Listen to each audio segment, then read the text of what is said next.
Algunas personas dicen que el día de tu boda es el más feliz de tu vida. Para mí, se convirtió en el día en que finalmente quemé 25 años de mentiras. Esa mañana desperté en la suite presidencial del Riverside Country Club, en los suburbios de Chicago, mirando como la primera luz del sol se filtraba por los ventanales que daban al campo de golf perfectamente cuidado. Mi vestido de novia color crema colgaba del armario de caoba, atrapando la luz dorada.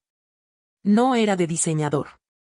Había trabajado turnos dobles en una cafetería en Wicker Park durante 8 meses para poder pagarlo, pero era mío. Las mangas de encaje bohemio y la falda fluida representaban todo lo que por fin iba a ser, libre, auténtica, independiente. Después de hoy, ya no tendría que fingir ser alguien más para ganarme el amor de mi familia. Debí haber sabido que mi madre encontraría la manera de arruinar incluso esa pequeña victoria. Margaret Wakefield entró a mi habitación sin tocar, como lo había hecho toda mi vida. Llevaba lo que parecía ser un vaporizador de ropa profesional, de los que usan en las tiendas departamentales.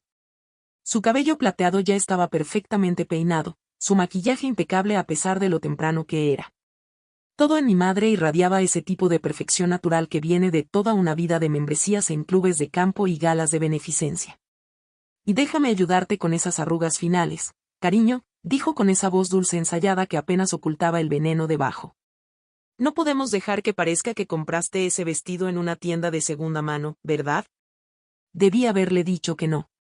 Debí haber recordado las incontables veces que se ofreció a ayudar solo para encontrar nuevas maneras de destrozarme. Pero una parte patética de mí todavía tenía la esperanza de que, tal vez, el día de mi boda realmente quisiera ayudar a su hija a lucir hermosa. Me quedé quieta mientras se acercaba con el vaporizador, fingiendo alisar el delicado encaje de mi cintura. Entonces, con precisión quirúrgica, presionó el metal caliente directamente contra las cuentas bordadas que cubrían todo el corpiño de mi vestido. El sonido fue horrible. Un silbido agudo seguido del olor acre de fibras sintéticas derritiéndose. Las cuentas que me habían enamorado en aquella boutique de Lincoln Park comenzaron a burbujear y fundirse, dejando feas marcas marrones sobre la tela color crema. El daño se extendió rápido, creando un agujero carbonizado justo en mi pecho, donde todos lo verían. «¡Wow, Dios mío!», exclamó Margaret, soltando el vaporizador sobre la silla de terciopelo con fingida sorpresa. «¡Qué torpeza la mía!». Pero, ¿sabes qué?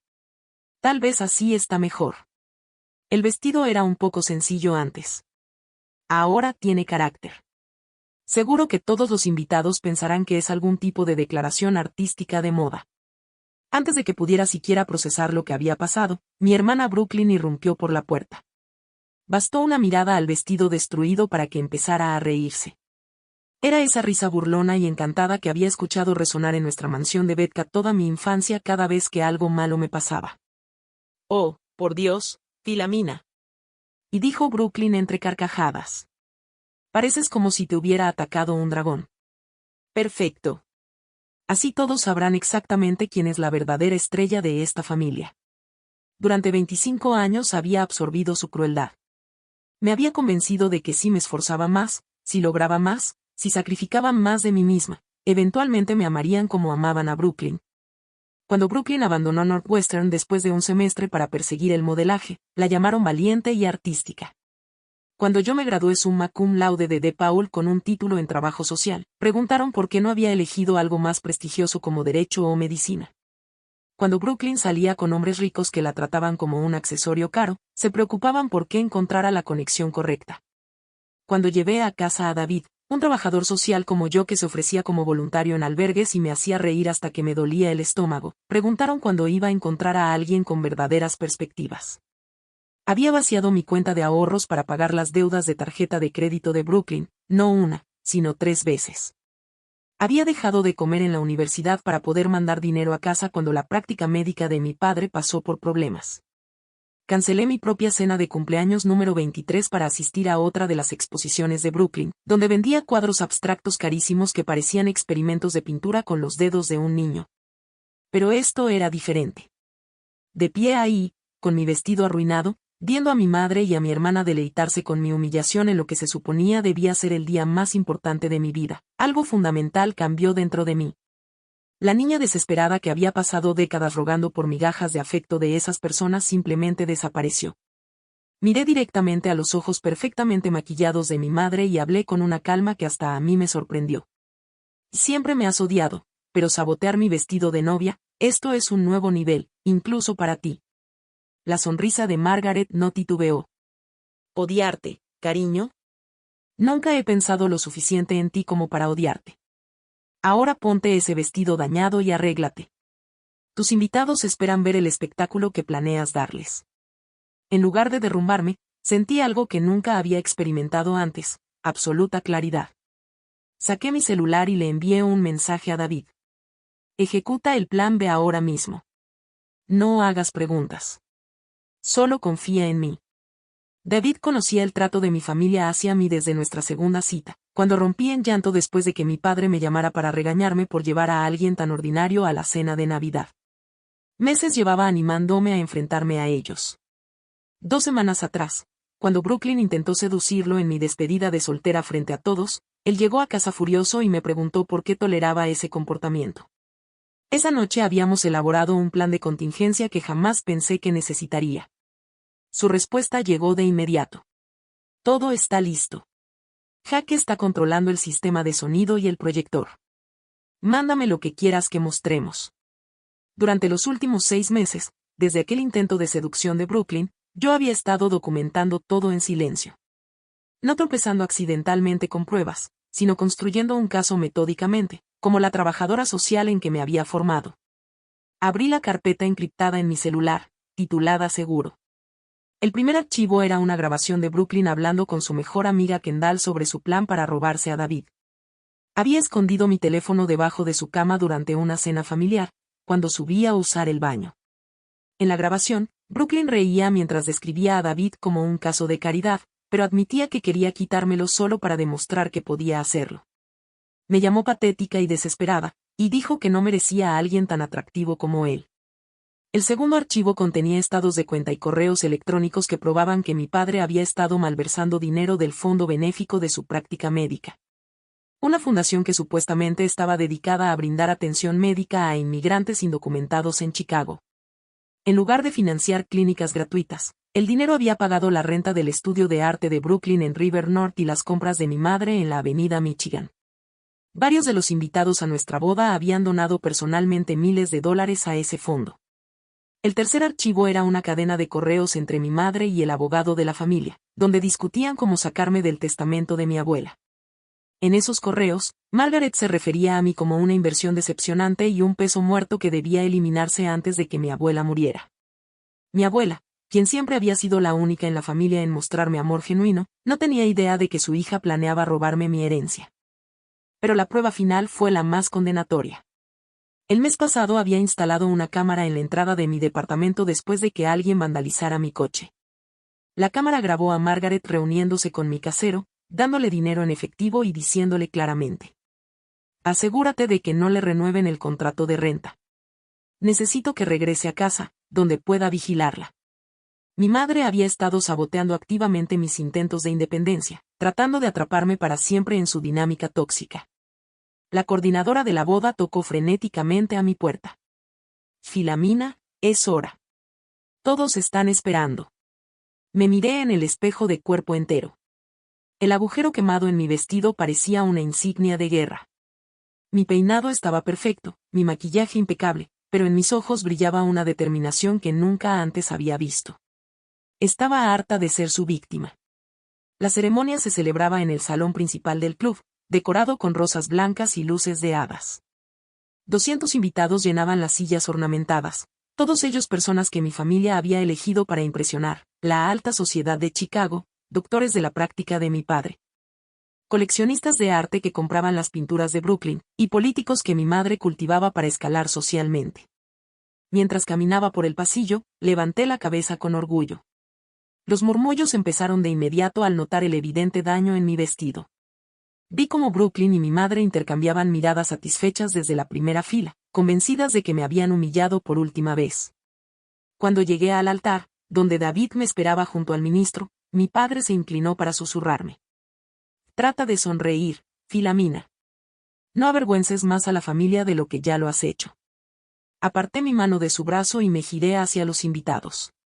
Bienvenidos, Todos, dije claramente en el micrófono inalámbrico que Jake, el primo de David, me había pasado en secreto. Antes de comenzar la ceremonia, me gustaría compartir unos votos. No con David, sino con la verdad. Margaret se levantó de inmediato. Filamina, ¿qué estás haciendo? Detrás del altar, la pantalla gigante que debía mostrar fotos románticas de David y yo se iluminó de repente con el correo de mi madre al abogado de la familia. La sala quedó en silencio absoluto cuando los presentes leyeron las palabras inversión decepcionante y peso muerto en referencia a su propia hija. Mi primer voto, anuncié, mi voz clara resonando en todo el salón, es que nunca más permitiré que mi madre defina mi valor. La pantalla cambió para mostrar los estados de cuenta que probaban la malversación de mi padre, seguidos del video de Margaret sobornando a mi casero. Se escucharon jadeos en todo el salón cuando los invitados reconocieron el mismo fondo de caridad al que habían contribuido. Mi segundo voto es que nunca más toleraré los celos y manipulaciones de mi hermana. La conversación grabada de Brooklyn con Kendall comenzó a sonar en las bocinas. La risa de Brooklyn, mientras describía su plan para seducir a David y sus crueles palabras sobre mí, llenaron el salón. Brooklyn se puso pálida como un papel, abriendo y cerrando la boca como pez fuera del agua. Mi tercer voto es que viviré con honestidad, no sobre un cimiento de mentiras y robos. El proyector mostró un desglose detallado de cuánto dinero había robado mi padre de su fundación y en qué se había gastado. Varios donadores que habían aportado grandes cantidades se levantaron furiosos. Uno gritó: Richard, nos dijiste que ese dinero era para clínicas gratuitas. El caos era hermoso. Margaret trataba desesperadamente de alcanzar el proyector para apagarlo, mientras Brooklyn se desplomaba en su asiento llorando histéricamente. Mi padre se quedó paralizado mientras los donadores enfurecidos lo rodeaban, exigiendo explicaciones. Tomé la mano de David, quien me miraba con una mezcla de admiración y asombro. David, dije al micrófono, mi voz cortando el ruido, ¿quieres casarte con una mujer que acaba de incendiar un imperio de mentiras? Él sonrió y levantó nuestra mano entrelazada como si acabáramos de ganar un campeonato. Esa es la única mujer con la que siempre he querido casarme. No huimos. Caminamos con calma a través del caos mientras los invitados gritaban preguntas. Margaret lanzaba amenazas y Brooklyn seguía sollozando. Afuera del salón, la familia de David nos esperaba con enormes sonrisas. Su madre me abrazó con fuerza y me susurró: Estamos tan orgullosos de ti, querida. No salimos en una limusina elegante. Nos subimos al confiable Honda Civic de David y nos alejamos del club campestre mientras llegaban patrullas al estacionamiento. Por la ventana trasera, vi a reporteros corriendo hacia el edificio, de alguna forma ya enterados del escándalo. 6 meses después recibí el aviso oficial de que la licencia médica de mi padre había sido suspendida, en espera de una investigación completa sobre el fondo de caridad. La galería de arte de Brooklyn misteriosamente perdió a sus inversionistas y cerró en 3 semanas. Margaret pidió el divorcio y se mudó con su hermana a Phoenix, alegando que no sabía nada de los crímenes financieros de Richard, a pesar de la evidencia en su contra. David y yo tuvimos una boda real 3 meses después en Lincoln Park, rodeados de nuestros amigos y su familia. Usé un sencillo vestido blanco de verano que costó $40 y me sentí más hermosa que nunca en aquel costoso traje. Servimos pizza y cerveza en lugar de filete y champaña, y todos lo disfrutaron muchísimo. Mi abuela, horrorizada al enterarse de lo que su hija planeaba hacer con su testamento, desheredó legalmente a Margaret y me dejó todo a mí. Con esa herencia, David y yo abrimos un centro comunitario en Humboldt Park que ofrece consejería gratuita y capacitación laboral a personas que buscan escapar de relaciones abusivas. Todavía recibo mensajes de texto de Margaret y Brooklyn, casi siempre pidiéndome dinero o tratando de hacerme sentir culpable para retomar el contacto. Los borro sin leer más allá de la primera línea. Aprendí que poner límites no es crueldad, es necesario para sobrevivir. El agujero quemado de mi vestido original fue reparado, y ahora cuelga en mi closet como recordatorio del día en que dejé de ser víctima y empecé a ser sobreviviente. A veces lo saco y recuerdo cómo se sintió por fin decir la verdad sobre las personas que pasaron décadas destruyendo mi autoestima. Esa mañana desperté como Philomena Wakefield, la hija decepcionante que nunca estuvo a la altura. Para la noche, ya era Philomena Chen, una mujer que eligió el amor sobre la aprobación, la verdad sobre la comodidad y el respeto propio sobre la lealtad familiar. La mejor parte no es que escapé de su toxicidad. La mejor parte es que descubrí quién soy en realidad cuando dejé de intentar ganarme el amor de personas incapaces de darlo. Soy más graciosa de lo que pensaba, más valiente de lo que imaginaba y valgo mucho más de lo que alguna vez creí posible. Margaret tenía razón en una cosa. Ese vestido de novia sí tenía carácter después de que fue dañado, igual que yo.